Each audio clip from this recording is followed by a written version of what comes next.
What is, should same-sex marriage be passed into law or not? Speaker, please prepare. First speaker, the affirmative please. You may now start your constructive speech. You have 5 minutes and your timer starts now. The ultimate goal of most people in life is to be happy. There is a saying that there is only one happiness in this life: to be loved and to be loved and to love. The acronym LGBTQ stands for lesbian, gay, bisexual, transgender, and queer. According to studies, the LGBTQ community accounts for 4.5 to 10% of the global population in each country. Legalizing same-sex marriage promotes equality while reducing social stigma.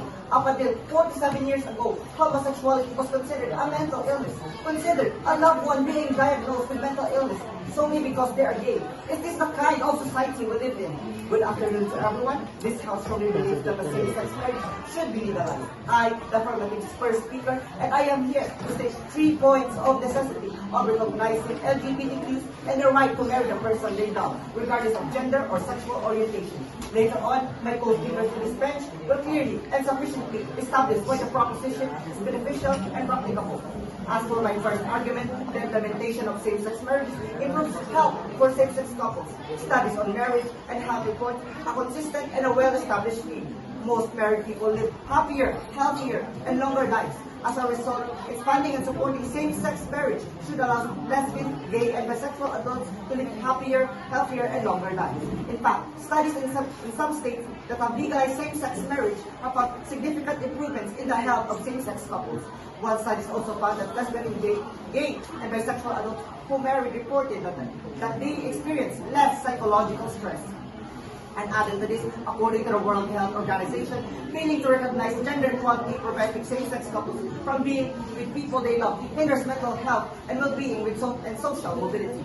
For decades, numerous health studies have reported that discrimination causes harm and leads to significant health disparities. Discriminatory environment and public policies create public stigma and can provoke feelings of rejection, shame, and low self-esteem. Limiting marriage to heterosexual couples denies lesbian, gay, and bisexual adults access to an important sense that turns them into second-class citizens. As for my second argument, it educates society to accept the LGBTQ as a whole. According to one study, once the LGBTQ stigma is removed, it will open the door for everyone to learn about the LGBT community. According to the Philippine Psychological Association, the LGBTQ community faces stigma, prejudice, and discrimination as a result of the media representation of them as a frivolous, untrustworthy, or even predatory. It can teach people that being a part of the LGBTQ is not a sin, but rather a choice that we fully accept within our society. As for my third argument, they should have fair and equal rights. Same-sex couples should be treated no differently than their heterosexual counterparts, and they should be able to marry the one they love, regardless of gender. In our society, same-sex couples who have been together for years often find themselves without the basic rights and privileges that are currently enjoyed by heterosexual couples. Generally, that marriage should be available to couples regardless of their genders. Put simply, equality means making the same choices available to all. If mixed-race couples were denied the opportunity to marry and instead offer civil partnership with the same legal effects, that would be readily seen as unacceptable racist discrimination. The Philippine Constitution emphasizes equal rights and protection from the law, denying same-sex couples the opportunity to marriage which is readily available to heterosexuals. It's discriminatory and violates the former rights to liberty and equality. Not a lot of people can say they truly marry the love of their life. Why not increase those chances by allowing same-sex couples to be happily married? Ladies and gentlemen, let us all aspire to become better. Let us allow ourselves to take steps forward as a nation toward a fair and equal rights for everyone. For we are all Filipinos, regardless of our gender and sexual orientation. Thank you, and I am now ready for my interpretation.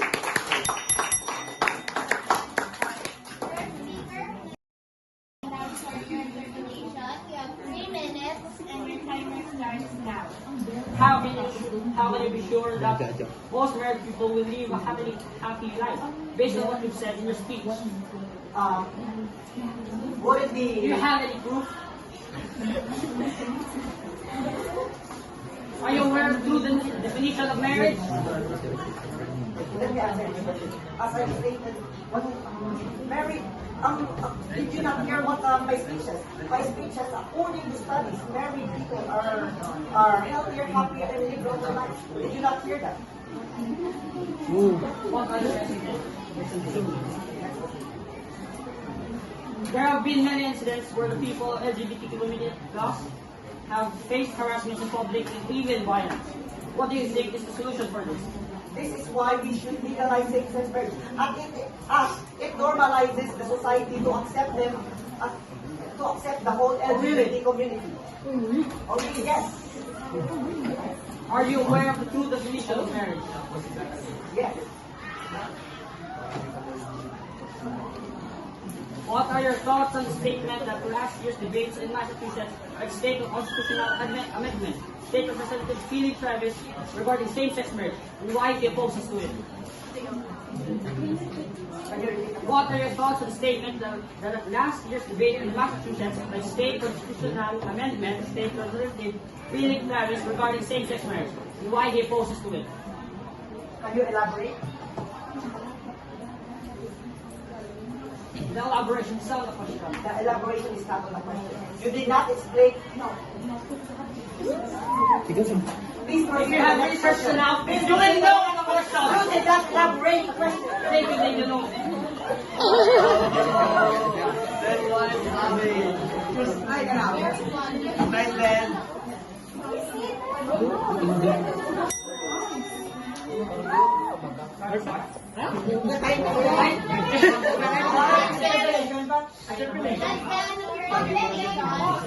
Is that the end of your interpellation?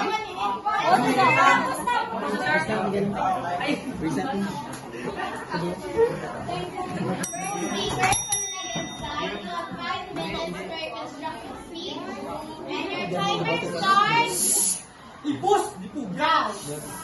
Allowing same-sex marriage would allow the LGBT community, most especially homosexuals in the country, to marry the person they love and to certain everyone's rights. However, why are we all forgetting that there are no laws approving their homosexual rights? Keep in mind that sexual orientation, gender, identity expression, and equality bill, also known as the Anti-Discrimination Bill, is unfortunately still a bill. Meaning that despite fight for it in 18 years, the LGBT community is still unsafe from all discrimination. Evidences of discrimination follows. First, a 17-year-old gay student from San Luis State had to drop out and transfer to another school in Bicol due to the fact that 7 of his male and female classmates harassed him in the bathroom with brooms, books, and stones. The 17-year-old suffered from concussion and spent 2 weeks in hospital due to the incident. Second, 19-year-old suffered from 19-year-old Yan Tabarra from Quique faced cyberbullying after coming out on Facebook. Third, lesbian couple Florence Alco and Sophie Dumaro was verbally abused in public at a cafe in Cebu City. On November 22, holding hands displaying public display of affection. Fourth, Nico Rodriguez Hidalgo, his boyfriend Eddie Anclaide Jesus, had both of their house stolen by homophobic Catholics just last December after posting their anniversary celebration on Instagram. All this discrimination I have mentioned can state on why same-sex marriage is unnecessary for our country. Because we have no assurance the law will protect you from violence, discrimination, you live under a constant state of fear. But just because we oppose to the idea of same-sex marriage does not mean that we are against the rights and equality. After all, government cannot legalize something that has not happened yet. Just like same-sex marriage and besides, our country, the Philippines, being a Catholic country, it is also a democratic country, meaning that we live under a system of government where the whole population or all the eligible members of the state, typically through elected representatives, meaning that it is for people and by the people, and majority of the people are Catholics, meaning the stigma and discrimination towards LGBTQ community stems from religion and Catholic figures, implementing that homosexuality is a sin that will send them to heaven. And of course, we know that homosexuality is a choice, and that's stimulating people to hate them is beyond wrong, because love is love. We are all well aware that it's common knowledge that a marriage is typically between a man and a woman, but as time changes, and we as society have to adopt and accept these changes for the better of our country and in the future. But why do heterosexual couples keep getting married, you ask?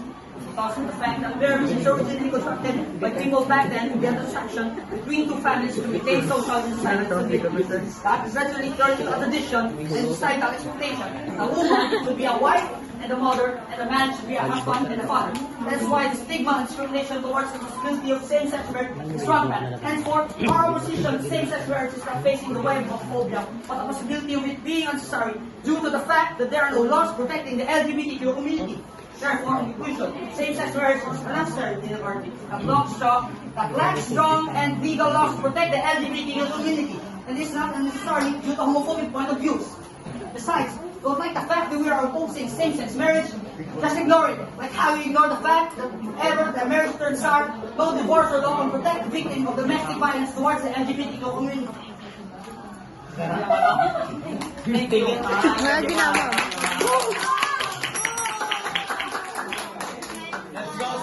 Let's go, Sam. Affirmative side's first speaker, please prepare for your interpolation. You have 3 minutes and your timer starts now. He said the Philippines is a democratic country. Which means you are a free country. Does the LGBT can be married?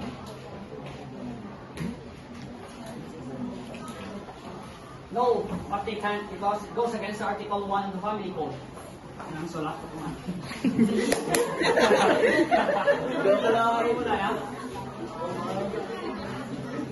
The family code doesn't mention that it prohibits the... The Family Code only says that the marriage is between man and a woman. But it says that it doesn't prohibit. Next question. Why can a marriage No. be between a man and a woman? Please answer my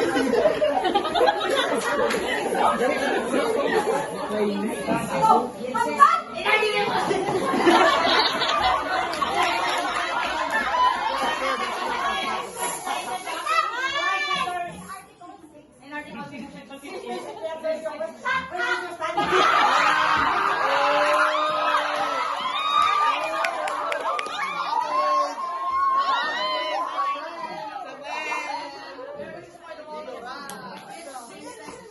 Basta debate, wala lang.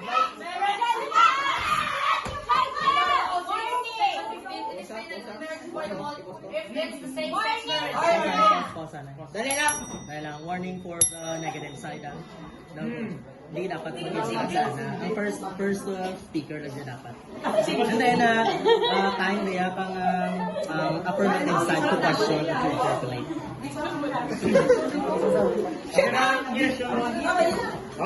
Please maintain respect and sportsmanship at all times. Hindi lang mag-sininggitan na. Giri chill lang. Okay, Sige. why can marriage exist only between a man and a woman? It's stated in Article 15. That is not my question. That family is the foundation of the nation. It is also supported by Article 2 that states marriage is inviolable, which means you cannot change it. Social institution, which is the foundation of the Philippines. Family. We want to destroy marriage. Because if we destroy marriage, it goes family, it will affect the nation. That's why What is the difference? there is family code of the Philippines. Next question. Are same-sex marriages different from heterosexual marriages? Yes. How can you say that they are different? Because They are still the same people. what? It consists of same-sex marriage. No, because it consists of same-sex marriage. Tanda. How is it different? Because man and man is different from man and woman. They are still people. But the gender is different. This one is different. How can you say it's the same? They're the same people, but different. Gender and sexuality.